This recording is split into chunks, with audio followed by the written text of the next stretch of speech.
bahwa profesi konten creator itu artinya diakui itu oleh pemerintah. Kita adalah lembaga independen, termasuk independen, imparsial, independen terhadap pemerintah sekaligus. Kita berhak bisa memberikan kritik, asal sekali lagi kritik yang konstruktif. Asosiasi ini kita dirikan untuk kepentingan anggota, untuk masyarakat, dan untuk juga membantu negara. Mari kita bantu negara kita ini.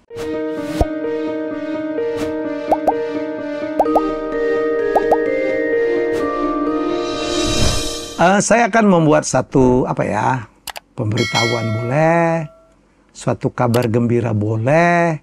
Jadi saya beberapa waktu yang lalu dihubungi oleh Kementerian Ekonomi Kreatif bersama beberapa para content creator. Nggak semuanya memang, karena content creator di Indonesia itu konon ada 17 juta loh.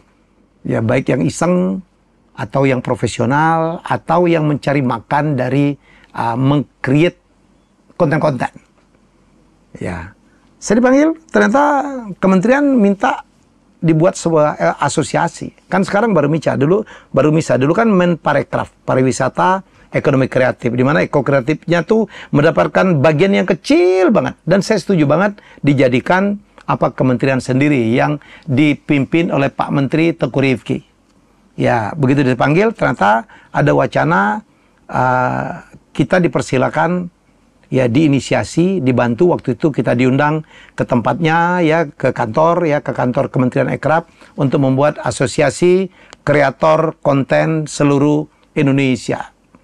Ya, saya sih begitu bertemu dengan teman-teman lain, dan kemudian dalam beberapa pertemuan saya diminta jadi ketuanya dan langsung saya iakan. Saya ini kan bukan orang yang kekurangan pekerjaan, saya sibuk sekali luar biasa. Alhamdulillah, usia saya di atas 60, tapi kesibukan saya nggak kurang-kurang. Seminar, bikin konten, bawa trip ke China, kemudian di One Goal Partner saya membuat venture builder yang membina pengusaha-pengusaha muda. Saya kecil-kecil masih berbisnis juga gitu, dan harus dekat juga dengan keluarga. Kadang-kadang saya pergi ke Korea karena cucu saya ada di Korea. Saya sibuknya luar biasa. Alhamdulillah gitu ya.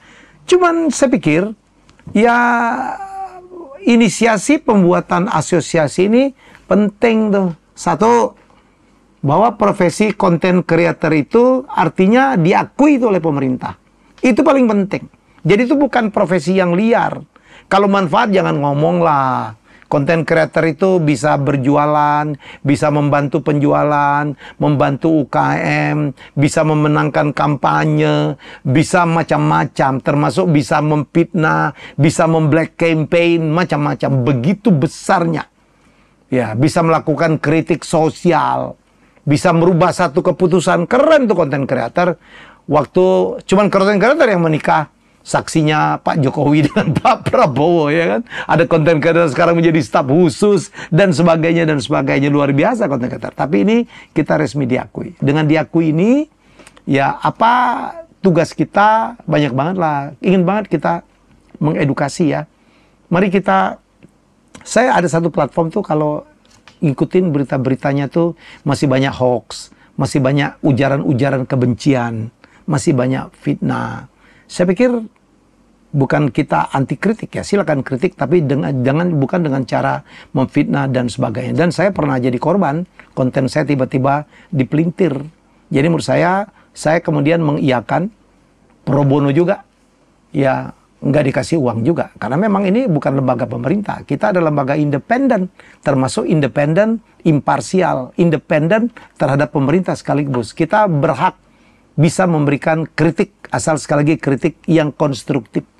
Saya iakan tuh menjadi ketua, ya, kemudian ada ketua harinya Syarif Muhammad, sekjennya itu ada Adrian Zakari, ya, kemudian ada bendaharanya itu Rudi Hidayat, bergabunglah nama-nama lain, Mas Indrawan Nugroho, ya, kemudian Ferry Irwandi menyatakan iya, Dr. Tirta, Wahyu Aji, ya, kemudian Bang Alvin Lee yang udah selesai tugasnya di Ombudsman, semua menyambut baik. Ya, jadi menurut saya dengan asosiasi kita bisa ada kode etiknya tuh. Nomor 2, jadi ada juga perlindungan untuk konten creator kalau punya masalah hukum. Malah ya pemerintah itu udah membuat satu kebijakan, IP kita, konten kita, channel kita bisa dijadikan agunan untuk kredit supaya mengembangkan channelnya. Menurut saya ini baik banget. Jadi saya iakan pro bono, nggak digaji, pakai kantong sendiri. Begitu juga pengurus-pengurus yang lain, termasuk Chandra Putra Negara, ya, Adib Hidayat, ya, yang akhirnya nama-nama yang bersedia untuk berjalan bersama. Tentu ada yang menanggapin lain, nggak apa-apa. Mungkin karena tidak paham bahwa asosiasi ini kita dirikan untuk kepentingan anggota, untuk masyarakat, dan untuk juga membantu negara. Mari kita bantu negara kita ini supaya tidak hirup pikuk itu di pemberitaan di sosmed itu. Ya, jadi itu saja. Mohon dukungan. Ya, emang konten kreator bisa diatur, bukan salah tuh, enggak juga. Cina itu udah jelas loh, Cina itu nggak boleh flexing. Oh, banyak sekali aturan. Kalau flexing, kalau melanggar aturan di take down tuh. Australia, negara yang sangat liberal itu, anak-anak di bawah umur 16 tahun nggak boleh bermedsos. Jadi platform yang masih membolehkan anak-anak bermedsos akan dipinalti. Amerika, siapa bilang liberal banget? Enggak. Konten-konten tertentu untuk orang tua pasti ditanya, umurnya berapa?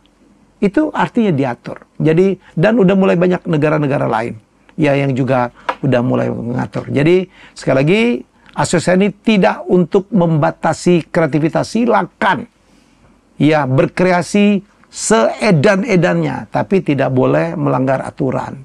Kita cukup sedih ya tentang food blogger, ya tentang apapun namanya itu, memberikan review.